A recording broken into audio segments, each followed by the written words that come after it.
अखियों ने खींची कोई और तस्वीर तेरी, रांझे आ भूलता है और कोई हीर तेरी। अखियों ने खींची कोई और तस्वीर तेरी, रांझे आ भूलता है और कोई हीर तेरी। दर्द की झील का पानी वो क्या पी लिया, जब से तेरा नहीं दिल ना किसी का रहा. آره تو با آقای اشفاق حرف بزن که همه پرونده رو بررسی کنه و بهم بگه.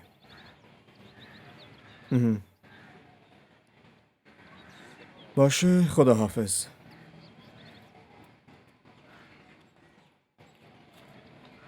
معذرت میخوام آقا، ولی دارم واسه گناهی عذرخواهی میکنم که انجامش ندادم. خودم میدونم که نمیتونم بیگناهیمو ثابت کنم و دارم میرم.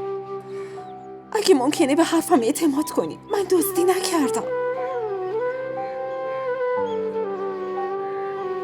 اما قبل از رفتنم میخوام یه چیزی بهتون بگم. درسته که هنو خانم این خونه است، اما حواستون بهش باشه، چون شما نمیدونین با چه جور زنی ازدواج کردین. خالده کافیه دیگه، میتونی بری. خداحافظ.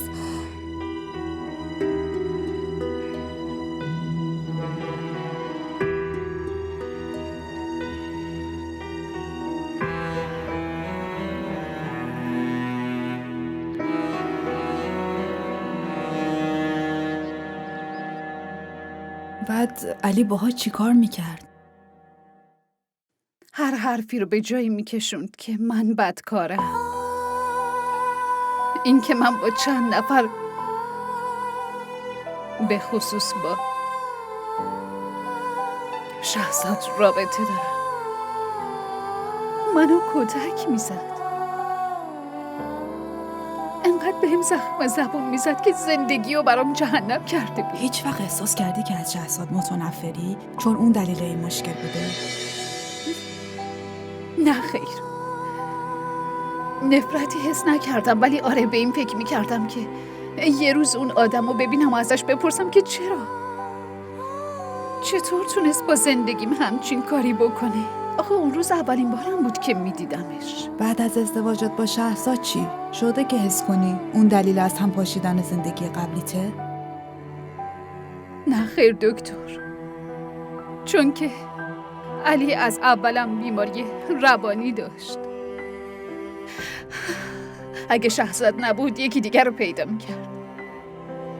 علی فقط دنبال بهانه بود که منو تحقیر کنه و بهم توهین کنه. اون یه مرده خیلی مشکوک و بدبین بود و اینجور مردا هیچ وقت به زنشون اعتماد نمی کنن. خب چه زمانی حس میکنی از شهرزاد میترسی؟ کنار اون احساس امنیت دارم، ولی وقتی یه رفتاری میکنی که شبیه رفتار علیه، با خودم میگم علی هم همین کارو میکرد، اونم همینطوری بود. اون وقته که تصویر علی جای شهزادو میگیره. در واقع به خاطر همین فکر است که دارم زندگیمو خراب میکنم. لطفاً بهم کمک کنین، میخوام از این مخمسه نجات پیدا کنم. چرا میخوای نجات پیدا کنی؟ چون من خسته شدم. این فکر عذابم میده. میخوام شاد زندگی کنم.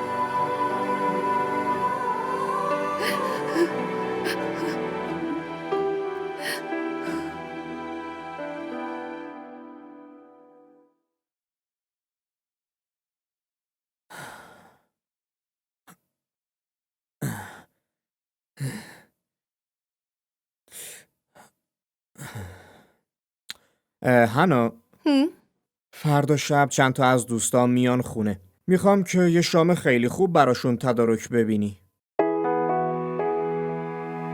باشه خب من به آشپز میگم اون هر چی بخوای درست میکنه، تو فقط لیست غذاها رو بهش بگو. نه راستش من نمیخوام که آشپز غذا درست کنه. دوستان میخوان که دستپخت خانوممو بخورن. اگه خودت غذا درست کنی خیلی عالی میشه. از کجا میفهمن من درست کردم یا نه؟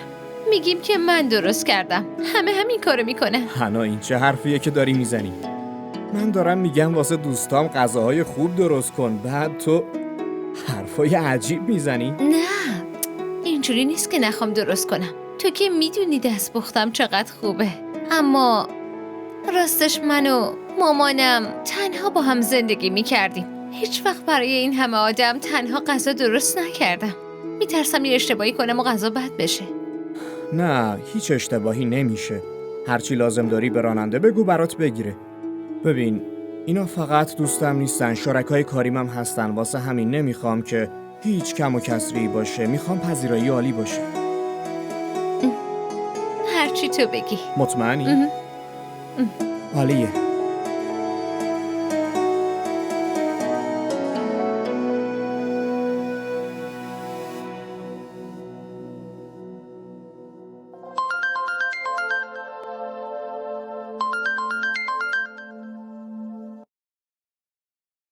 الو. الو مامان جون، خیلی زود پاشو بیا خونم، باید کمکم کنی. من کمکت کنم؟ چی شده دخترم؟ دوستای اسین قراره واسه شام بیا خونه. میدونی اسین بهم گفته غذای خوشمزه بپزم. تو نمیتونی یه غذای ساده درست کنی. اون وقت میخوای یه غذای خوشمزه بپزی؟ وقت تیکه انداختن نیست، بیا به دادم برس. ببین دخترم، من همیشه غذاهای معمولی و ساده رو پختم. من نمیدونم غذای پولدارا چجوریه. تا حالا نه غذاشونو پختم نه خوردم. من نمیدونم چجوری درست میشه. مامان اینجوری نگو، تو امید آخرم بودی. الان چی کار کنم؟ واسه همین بهت گفتم برو آشپزی یاد بگیر، کارای خونه یاد بگیر. تو که اهمیت ندادی ها؟ اینم حال و روزته. باشه فهمیدم، کمک نمی کنی تیکم ننداز، خودم یه کارش میکنم. باشه، خداحافظ.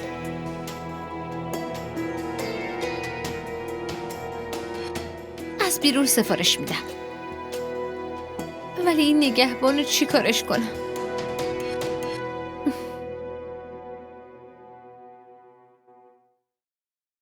روز بخیر، میخواستم غذا سفارش بدم. آره بفرستین خونه. آدرس رو بهتون میگم، اول سفارش رو بگیرید. چیا دارین؟ داداش صاحب خان، شما خیلی خسته شدی، بهتره برید خونه و استراحت کنید. اما خانم جان، آقا که گفتن امروز به شما کمک کنم. امشب مهمون داریم، کارا خیلی زیاده، ایشون گفته بودن. آره پس میدونم. چطور مرخصی بگیرم؟ آره داداش صاحب خان میدونم، ولی راستش میخوام اسینو امشب سورپرایز کنم. میخوام خودم به همه کارا برسم و همه غذاها رو خودم درست کنم. خیلی خوشحال میشه، واسه همین میگم شما برو استراحت کن. باشه، هر طور صلاح میده.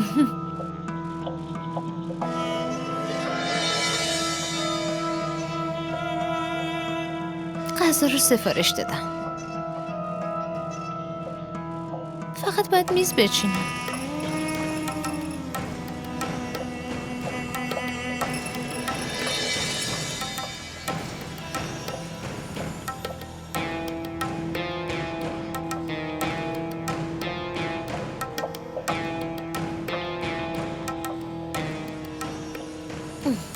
ببین چی میگم، غذاها رو بذار تو آشپزخونه، فقط به اسین نگو غذا از بیرون سفارش دادم. میخوام سورپرایزش کنم، واسش کلی برنامه ریختم، واسه همین به کسی چیزی نمیگی. باشه برو.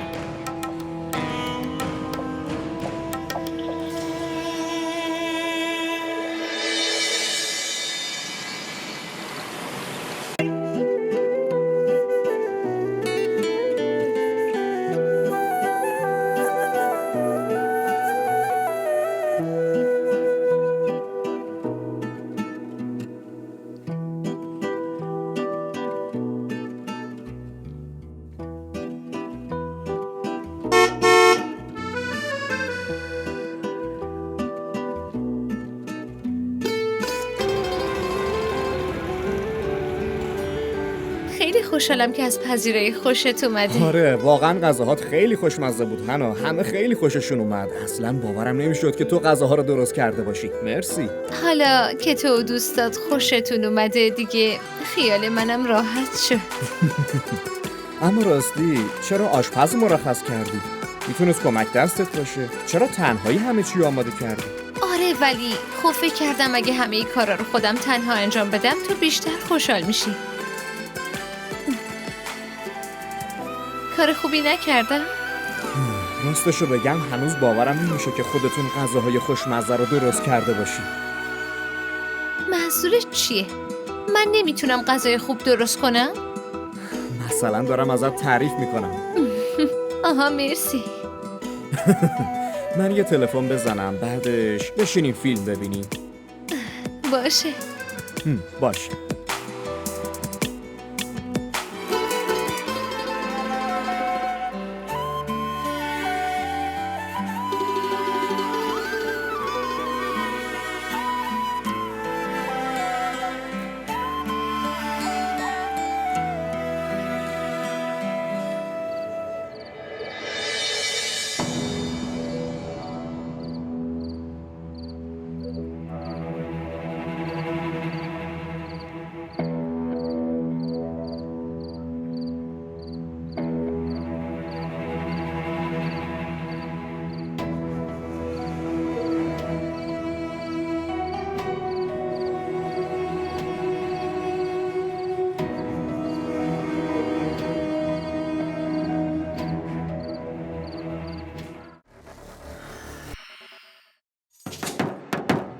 خواسته ها محدودیتی ندارن، بسیار و پراکندن، ولی وقتی توی دل کسی خونه میکنن باهاش یکی میشن. دیگه درست یا اشتباه براشون فرقی نمیکنه.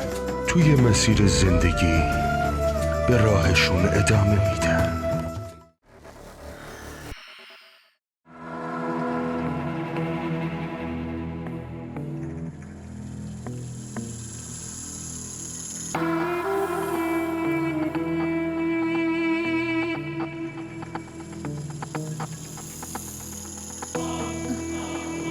دارم موهامو میبافم. تو خواب اذیت میشم. امروز خیلی خسته شدیم نه؟ تو بگو با کی حرف میزدی؟ نمیدونم. تو بگو. تو چت شده؟ خودت غذا رو درست کردی؟ آره خودم درست کرده بودم. از رستوران سفارش میدی و بعد میگی غذای خودته؟ خجالت نمیکشی هنا؟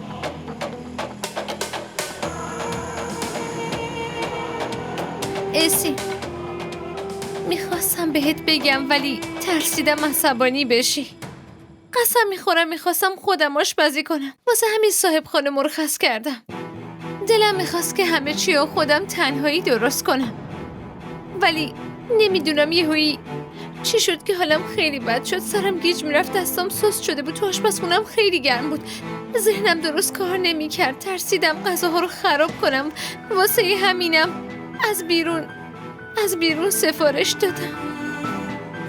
میتونستی به هم بگی. ترسیدم از دستم عصبانی بشی. هنا تو منو خیلی ناامید کردی. درست مثل همیشه. اسی باور کن من عمدن همچین کاری نکردم. من فقط میخواستم که جلوی دوستات شرمنده نشی. ساکت شو هنا، ساکت شو. قبل از اینکه بیشتر از این عصبانی بشم ساکت شو. فقط ساکت شو.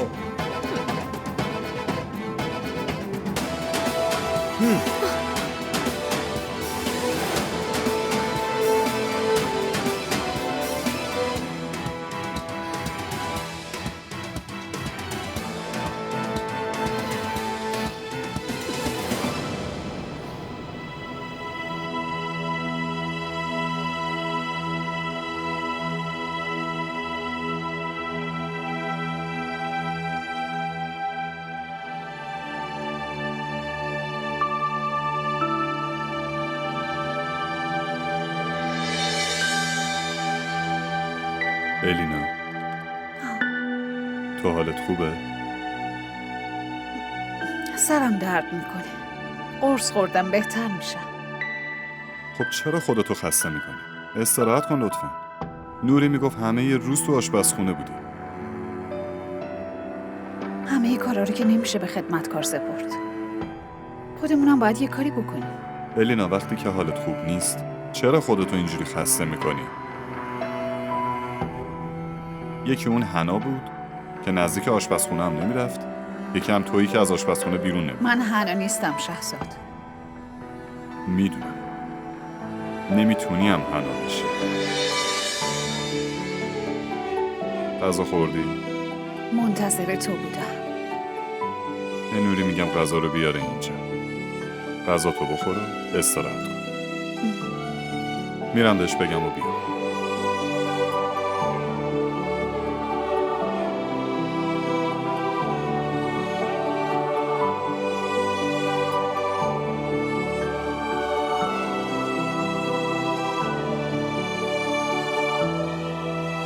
به داداش هیدر گفتم بهتون بگه به اسی نگی این غذا رو از بیرون سفارش دادم. حالا کی رفته بهش گفته؟ خانم من که اصلا چیزی نگفتم، حتی با آقا حرفم نزدم. واقعا؟ شما حرف نزدی پس کی حرف زده؟ هیدر که مرخصی بود. تو خونه فقط من بودم و شما. من که نگفتم. پس فقط موندین شما. برای چی به اسین گفتین؟ خانم جان نمیدونم، ولی باور کنین من با آقا هیچی در این مورد نگفتم. باور کنین. پس فکر کنم یه روحی یا جنی اومده بهش گفته نه؟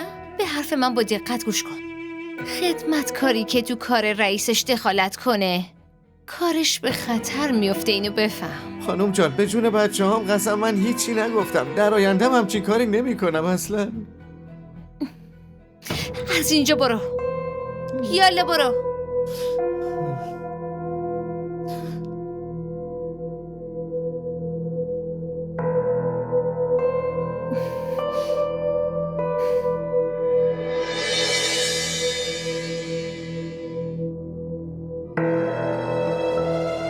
ما را در شبکه‌های اجتماعی دنبال کنید.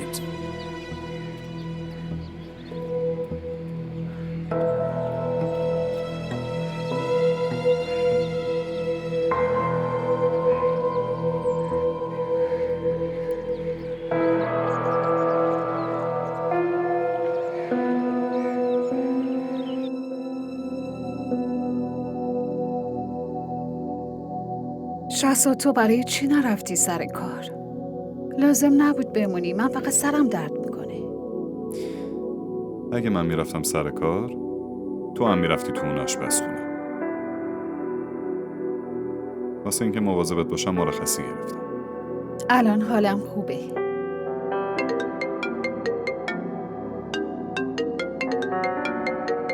آبجی داره زنگ میزنه. تو سوپتو تمام کن من برمیگردم.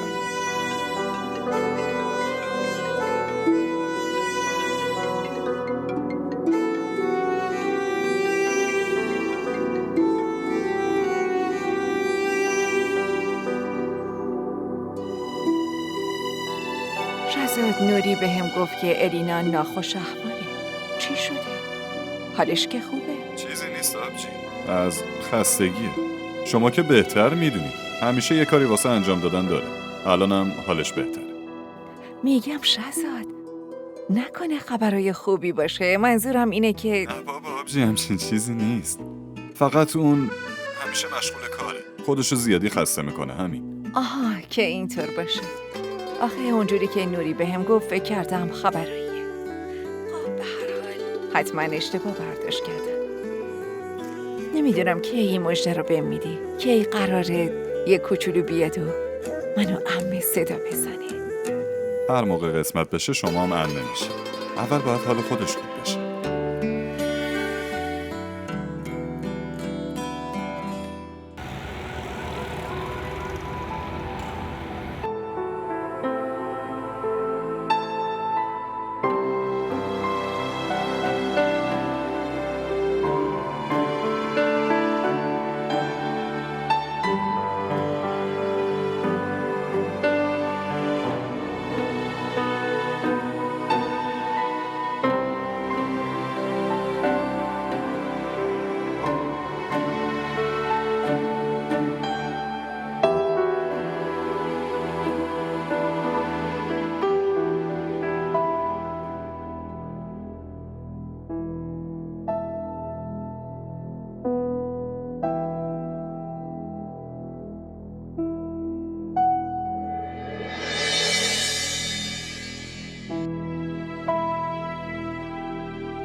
الینا تو اینجا چی کار میکنی؟ حالت خوبه؟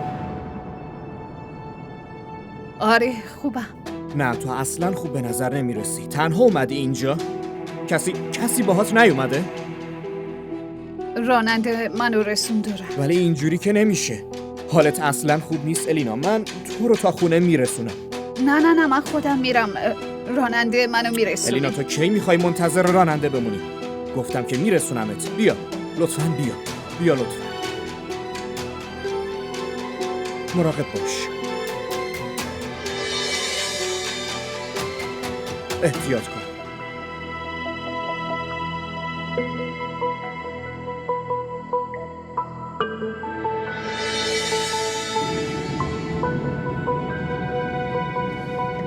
الینا حالت اصلا خوب به نظر نمیرسه.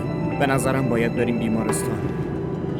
نه من فقط میخوام برم خونه. لطفا منو برسونین خونه. ولی الینا با این حالی که داری بهتره نری خونه. باید بری بیمارستان. ببین میدونم که یه سری اتفاقات بینمون افتاده ولی الان فقط به عنوان یه انسان کمکت میکنم. لطفاً گوش کن. الان باید بریم بیمارستان. لطفاً. ولی شهزاد خبر نداره. به شهزاد زنگ میزنی میگیم بیمارستانی.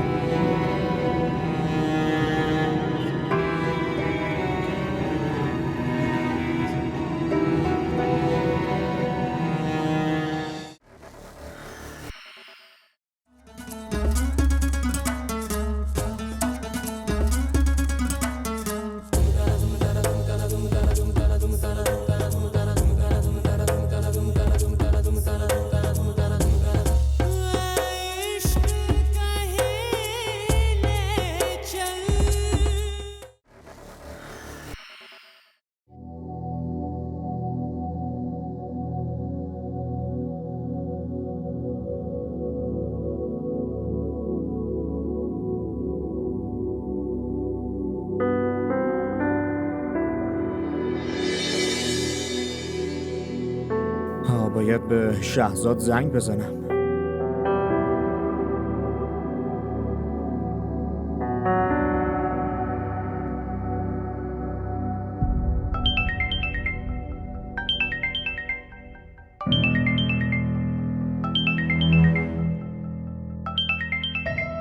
اسی؟ چرا به من زنگ زده؟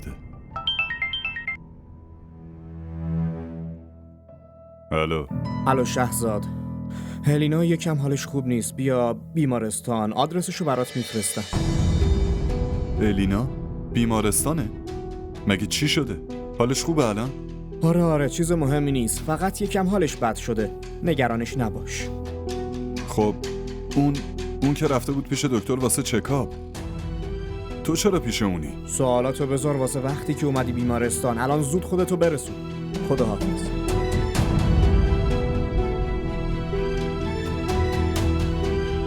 بسیم پیش الینا.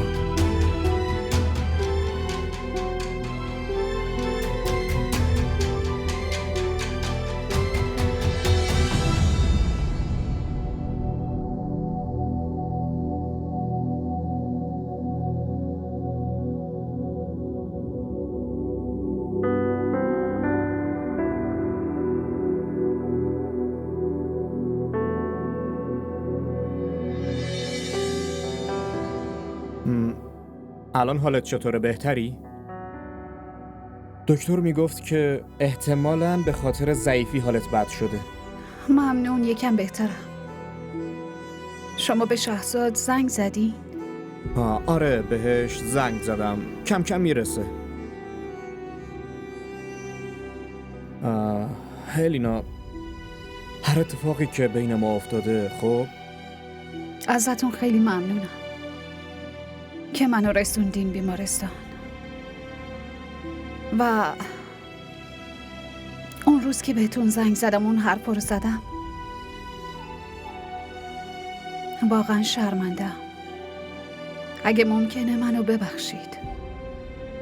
نمیدونم چرا برام سوء تفاهم پیش اومد.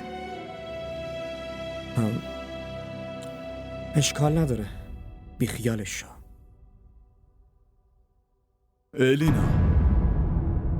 الینا تو خوبی؟ آره شهزاد، من خوبم. موضوع نگران کننده ای نیست. همش تقصیر منه. نباید تو رو اینجوری تنها میفرستادم. از قبلش هم حالت خوب نبود، باید باهات میومدم. شهزاد گفتم که حالم خوبه، اشکال نداره.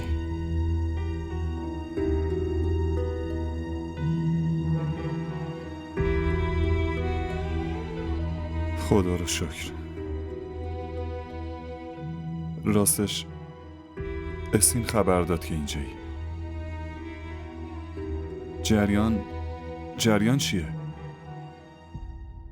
اون من آورد بیمارستان. الان کجاست؟ همینجا بود. تو ندیدیش؟ ببین شاید همین بیرون باشه. آها باشه، نگاه میکنم.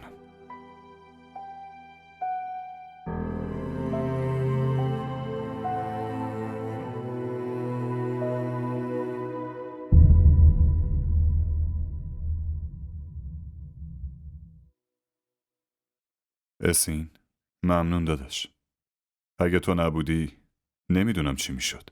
من نبودم یکی دیگه کمک میکرد. چیز خیلی مهمی نیست.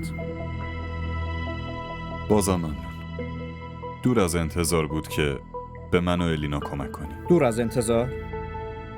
آره، شاید. به هر حال خیلی خوشحال شدم که تو و الینا رو با هم و کنار هم دیدم. در حالی که نباید اینقدر خوشحال بشم، اما بازم خوشم اومد. به هر حال فعلا. یه بار دیگه هم ممنون. مراقب خودت باش.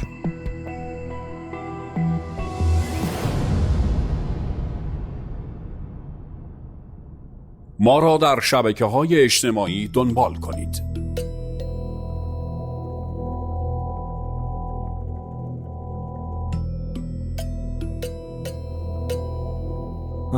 ببخشید. بله؟ اینجا مریضی به اسم بیبی شهناز ثبته. تقریباً 80 سالشونه. میتونین لطفاً ببینین دکترشون کیه؟ یه لحظه لطفاً. آقا اسم کاملشون چیه؟ بیبی شهناز. ببخشید ولی اینجا مریضی به این اسم نداریم. ولی چطور ممکنه؟ اون همینجا داره درمان میشه. لطفاً یه بار دیگه نگاه کنید. شناسنامه‌شون باهاتون هست؟ شناسنامه که نه، ولی شماره شناسنامه‌ش هست. یه لحظه اجازه بدید.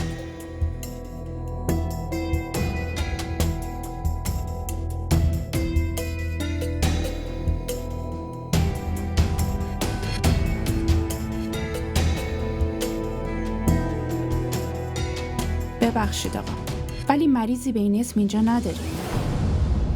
مطمئنی؟ بله آقا. باشه، ممنون. خواهش میکنم.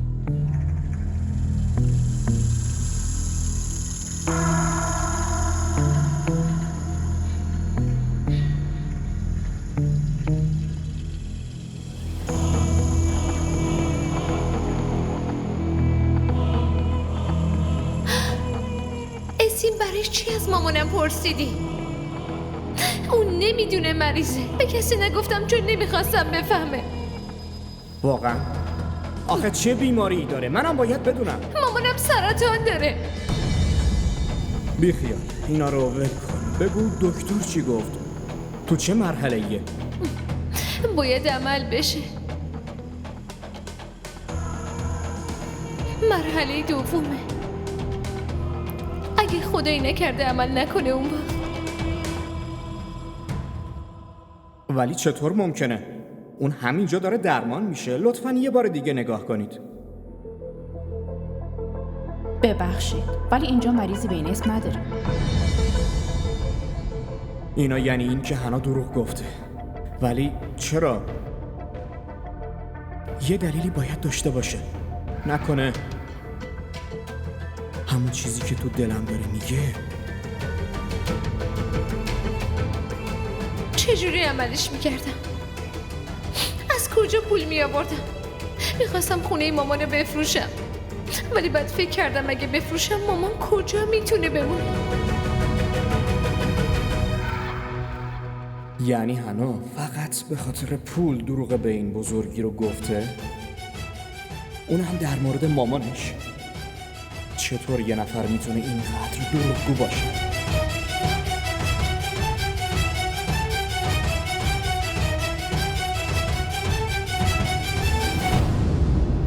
الینا اگه اینقدر مریض بودی چرا به هم چیزی نگفتی؟ به هم زنگ میزدی خودم میومدم.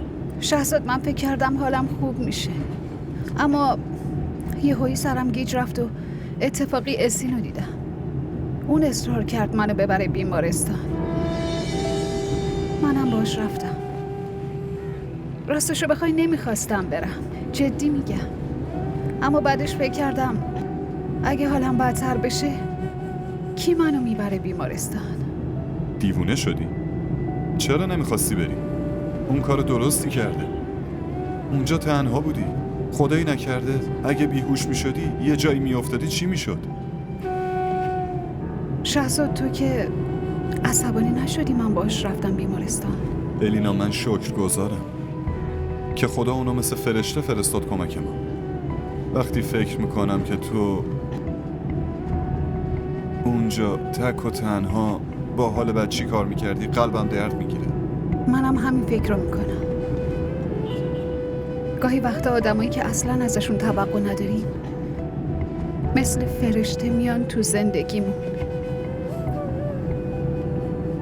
این چطور میتونه در حق یکی خوبی کنه؟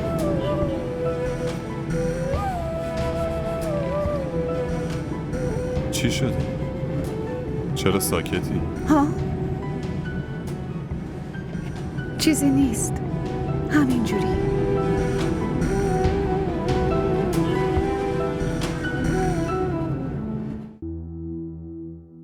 چی شده؟ همه چی خوبه؟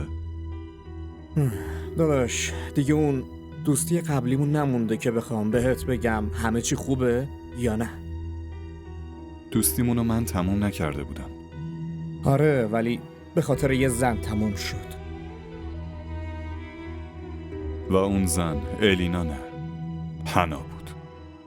گرچه تو هنوزم فکر میکنی که به خاطر الینا بوده.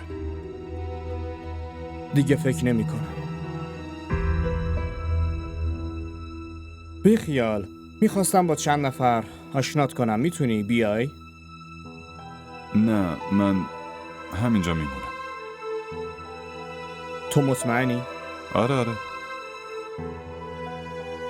باشه.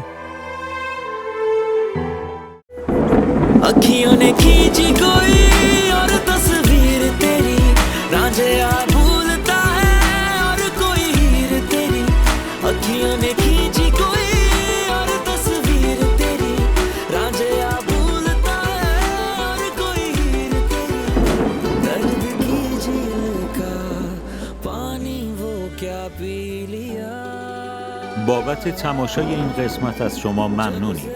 اگر از تماشای آن لذت بردید لطفاً نظرات خود را برای ما بنویسید و این ویدیو را با دوستان خود به اشتراک بگذارید.